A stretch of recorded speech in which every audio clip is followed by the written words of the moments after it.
guys, Brent Porsey at the @TopVelocity hashtag pitching tip show. I think this is episode like a dozen or 12 or something. I don't know. We're moving on up. We're last episode or last season we did I think over 100. So if you want to catch a lot of those episodes, you can pull those up on YouTube. You can also go through the ones we just did, a handful of ones we just did. And basically, how do you get on here? You ask a question. So if you ask a question in the comments, we'll answer it on the show if it's a good question, if we haven't answered it already. So some things new around here, we just went to the ABCA. That's the Adult Baseball Coaches Association in Chicago. We had a great show. It was a great turnout. A lot of good things going on here. We've got camps lined up going into the spring. We're also going to do an anniversary camp in Boca Raton coming up March, I think 5th and 6th.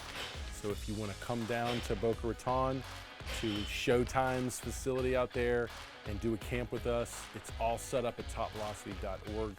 We actually have it discounted for those going to Boca because Boca's camps are more expensive. So we got it discounted. If you want to check that out, TopVelocity.net. I'm going to be there. I'm excited, looking forward to the trip. So let's go. What's our first question for today? Riley asks, can hyperextension of the arm through throwing cause cartilage breakdown in the elbow? Never had any medial elbow problems, but have pain at the ulnar groove, more underneath my arm. Any thoughts would be great. So he's talking about medial elbow pain that's inside the elbow. And the ulnar groove is like the funny bone, right? It's the little area where the ulnar nerve goes through that little groove, and then if you hit it, I don't even know why they call it the funny bone. It's never funny when you hit it, right? So pain there, and he's related to hyperextension of the arm through throwing.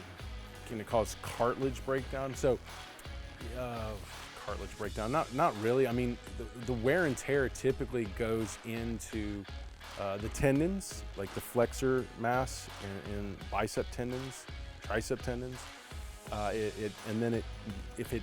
the second line of defense is the ulnar nerve, or not the ulnar nerve, but the UCL, the ulnar collateral ligament. The bundle of tissue underneath a lot of those tendons starts to take the wear and tear and starts to tear. So it's like it starts off with little breakdown, little microscopic tears, and then it can actually eventually rip the tissue. And then we know what happens when we rip the tissue, and we have to have Tommy John surgery, is what happens is the ulnar bone is like a spoon going into the epicondyle of the humerus of the upper arm. And it's like a little spoon. And what it does is basically when you go into the valgus position, the layback position, the spoon is being kind of twisted or pulled away from the upper bone, and there's this tissue wrapping through there, that's the ulnar collateral ligament, that gives it support so it doesn't rip apart. So when you go like this, it doesn't want to all just pull apart like a chicken leg being pulled out. So it provides a lot of support, and that support obviously adds health to helps protect also the tendons and the muscles in that area, the ulnar nerve in that area. But when you lose that, say when that tissue tears, typically what happens, some of the side effects is, and it's not even always pain, but it's you lose control of the ball. You notice, you'll see guys have control issues, like they don't locate well. And that's probably the biggest, most challenging thing is when you have the UCL tear, is that you lose control of the ball, and then it affects velocity too. Like you start to, you lose your velocity, you lose a considerable amount of it. Some of the other things it actually does is your arm won't fully lay back. So we know the layback is what is so big for velocity because it allows the trunk to move farther forward and put more energy at the ball. And we know 86% of the energy that gets to the ball comes from the trunk. So when you kill the layback because your UCL's torn, then now that's more than likely what's hurting your velocity. Why is your arm not wanting to fully lay back?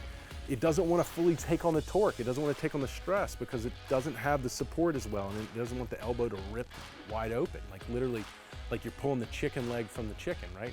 So all this is happening when that elbow really breaks down. And how does that happen? If it's elbow pain on the medial side, a lot of the cases, and the studies show this, it's from what's called hyperangulation, arm drag.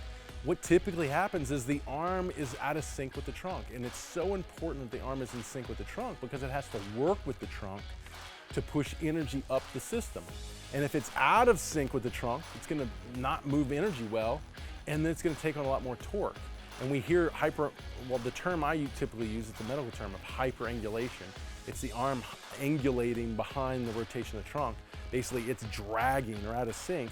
That movement puts excessive torques on the front of the shoulder and onto the elbow, mainly delaying pronation. What's pronation? When the thumb turns down. When you delay that pronation, you actually hold that elbow under tension longer. When studies show the quicker you get into pronation, the quicker you release stress to the elbow. So if it's taking too long to pronate, you're holding the elbow under tension too long, and that's when the stress or the breakdown starts to really happen. So yeah, that means your arm's out of sync. So how do we get our arm back in sync with our trunk? Well, we use the med ball throws. No better way. Pulls the arm in with the trunk and makes it work with the trunk by holding the ball with two hands. Probably the best way to teach the arm to sync up. And then the principles that do it are hip to shoulder separation. The better you learn to hip to shoulder separate or delay the trunk, the better the arm syncs up with the trunk. So that's usually how it happens when you start having that problem and you really need something to sync the arm back up with the trunk. Next question. What order should triple extension be fired? Ankle, knee, hip, or do all three get fired at the same time? So it's very precise what we have to do. And what he's talking about is the driving of the back leg. And we talk about triple extension, it's driving of the ankle, knee, and hip flexor. Why is that important? Because that peaks ground force. And studies show the propulsion of those ground forces of the back leg pumps energy into the body, and then the front leg braking or stability pumps the energy out of the body into the distal segment. So learning triple extension is like learning the way to maximize the propulsion of that energy into your body, right? And what's the order? It typically goes knee, then ankle, then hip.